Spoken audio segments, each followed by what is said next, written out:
Tele class, I have this tradition. I use all the 3 calendar roads, so nobody can say I didn't include them as a parsis. So Sensai Roj Ghosh Ma Aspanda, pretty soon we will have our Mukta. Whereas the Kadmi, who is 1 month ahead, they already have their Mukta, so it is Roj Agar Ma Farvadin. And again in firstly, Roj Agar Ma Amarda, 27th July, Sunday, 12 o'clock New York time.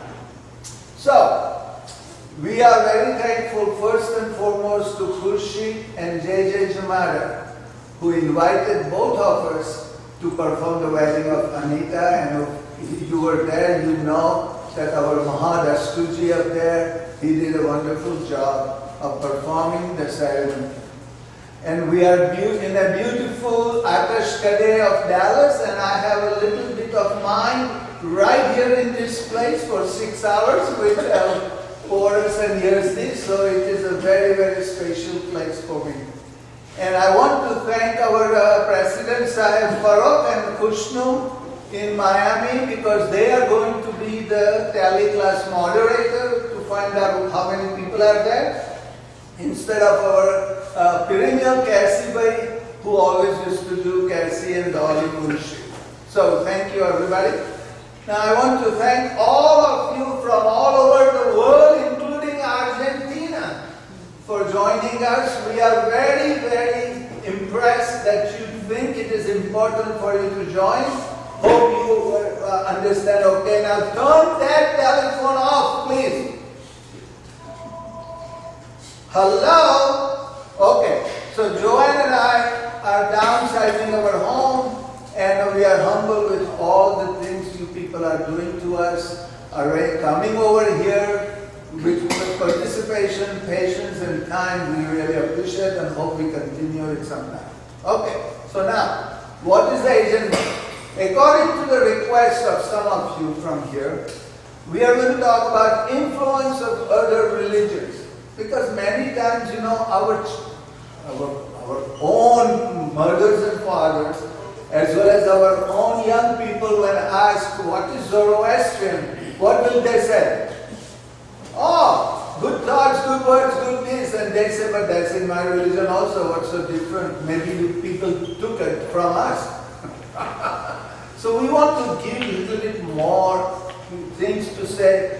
Just recognize your religion, when it started, and what influence it has on 3 major religions: Christian, Muslims, Islam, and Hinduism, and then there are others, very much Jewish and so on. Okay, so we will start with, when was Zarathustra born? If you are talking about the influence of our religion, we should know at least for our prophet when he was born, because then we can say when he propagated the religion. Then we will take some dateline of major religions of the world, the principles of Zoroastrian religion, basic ones. Nice to see you. Pre and post. Okay, training. Okay, we are already started. So pre and post exilic Jewish thought. Because Jewish people were the only big religion at that time. Of the old time, there was no Hinduism, there was no Christian or no Islam at that time. Then we will talk about what are the common beliefs of Jewish, Christian, and Islam. Then our sister religion, Hinduism, where Hinduism and Zoroastrian people were together, believe it or not, way, way back in antiquity. And there was some difference of opinions, and we parted our ways. Zarathustra may be the leader or one of the leaders to do that, and we went to Iran.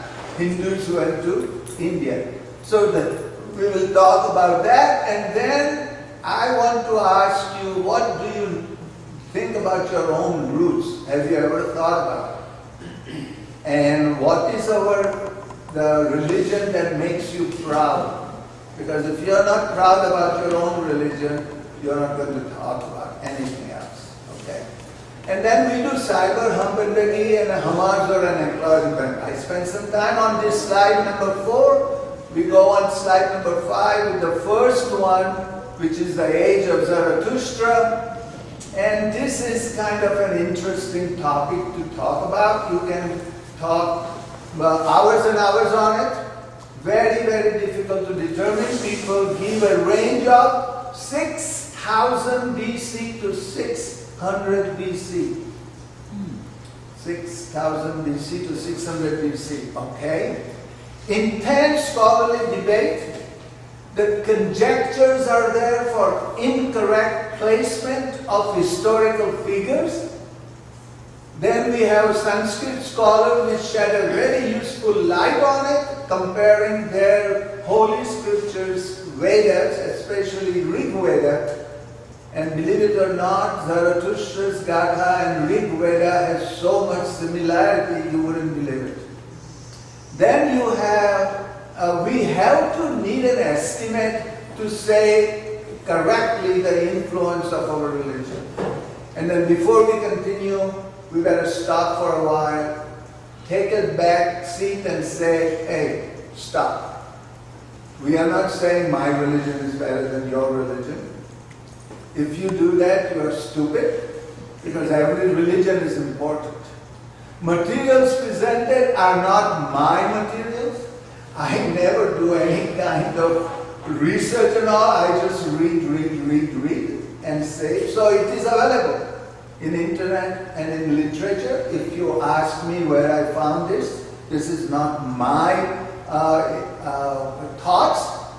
And your religion is the best. I don't know if you realize, in Jasame Avange Mazdayasna Ummi, which we'll talk later on in our Hambandagi, we say my religion is the best and so on, but it is for me.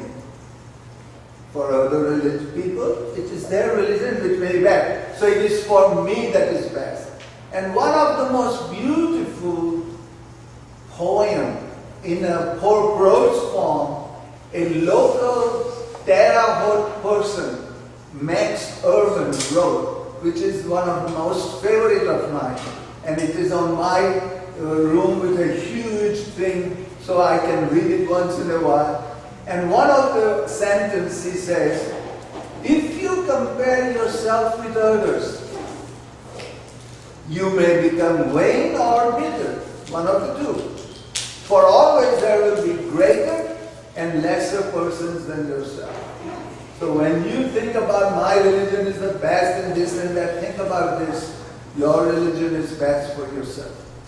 Okay, so now let us start with some of the resources. I have given you some here that you can find in the internet. The one I want to mention is by Kayomers Mehta. Kayomers from Chicago, who has written a beautiful article about the influence of Zoroastrian faith on Abrahamic faiths of Judaism, Christianity and Islam. And then there is a Wikipedia. Have you ever heard about Wikipedia? That is absolutely the best. I need to find solely, I just enter solely into Wikipedia and maybe I will find something. But that is the way it is. It is wonderful. Not always maybe accurate. If it is not accurate, it will tell you. But it is the best resource I have found. Okay, and Ramya Karanjan, who is a Morbid and doctor, principal of Dadar Institute, he writes a weekly series in Jamne Jamshed, and it is called Tell Me Why. And there was some interesting information in that one. So, before I forget, there is also a resource that I found just recently this week, Faizana Journal. This is the journal, just a recent issue.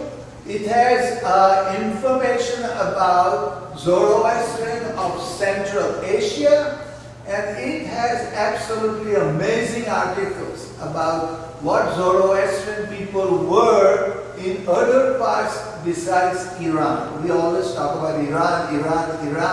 We forget about the outside of Iran where the influence of Zoroastrian religion was so huge. So that is one thing that you can think about. So let's talk again of the age of Zarathustra quickly. I am on slide number 11. Gatha, let us enumerate some things that are facts. You can argue until you're blue in the face, but these are facts. Gathas were composed by Zarathustra himself. Compared to other religions, the prophet himself composed the Gathas. The Christ Bible was written maybe 50, 60, 70 years afterwards. Islam the same way. Jewish people, there was really no prophet, but they have lots of prophets. Isaiah, Nehemiah and all that. Ours is the only one where he wrote himself the Gathas. We are not talking about anything else, but Gathas are his. Okay. It has been preserved in their original form, word by Mobex, by rote, over 3 millenniums. And you say, how can you say that? And I say, look at all the cane that was given to me if I misspell one word when I became a priest. If you misspell or misquote even one word, the cane with a pain comes to your back, or you open up your hand and you go, ow, and that's how you learned it. And I am really proud that that's the way they taught us, because we never forgot what is the correct way to pronounce it. So, I am the one to tell you that is true. And then Zarathustra's Gatha and Hindu Rigveda, thank God that people started to compare them in about 100 years ago. They have the same linguistic background and same root form. And Sanskrit has been preserved much, much better than we ever did anything about our religious scriptures. Approximately, Rigveda is 3,500 to 2,000, some big range, because there are lots of things written one after another, and we think that that is about where Gatha was written and Zarathustra was there.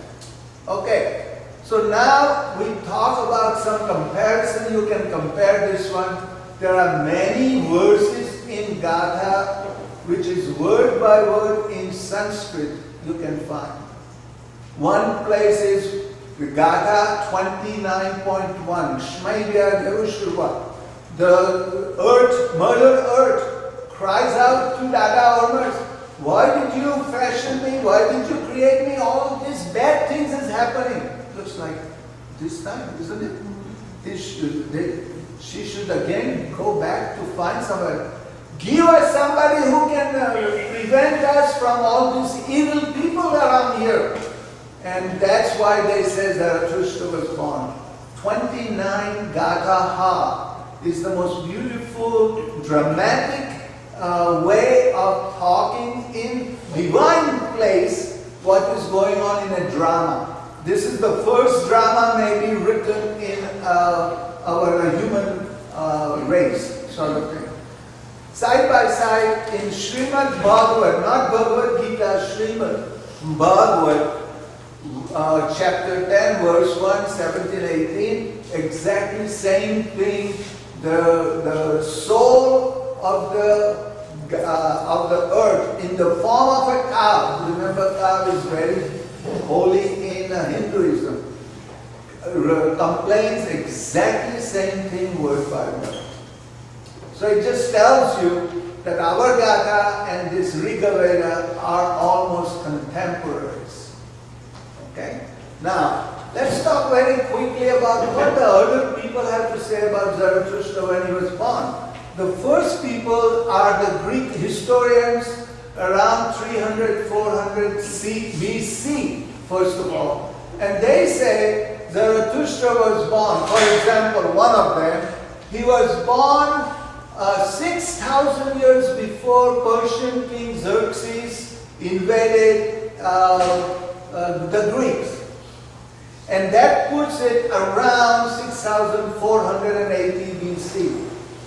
The other one says Zarathustra was born 5,000 before the war of Troy, the Battle of Troy, which puts him again around 6,350. Plutarch says that Zarathustra was 5,000 before Caesar said that. So they are talking about 6,000 AD BC. Nobody wants to believe that, but that's the way it is written. Then we have the most confusing part about Greek historians of later on. The first one really was that they mistaken Gushtaspa, Zarathustra's patron, with Hystaspes, which was Darius the Great father. Interesting. Gushtaspa of Zarathustra fame is confused with Hystaspes, who is the father of Darius the One. If you take that, then they are putting Zarathustra around 600, 700 BC. And one more thing, Pythagoras. You know, they say he invented Pythagoras' theorem. Wrong. Aryabhatta of Hindu did that, but you know, it becomes like this. Whoever advertising more gets the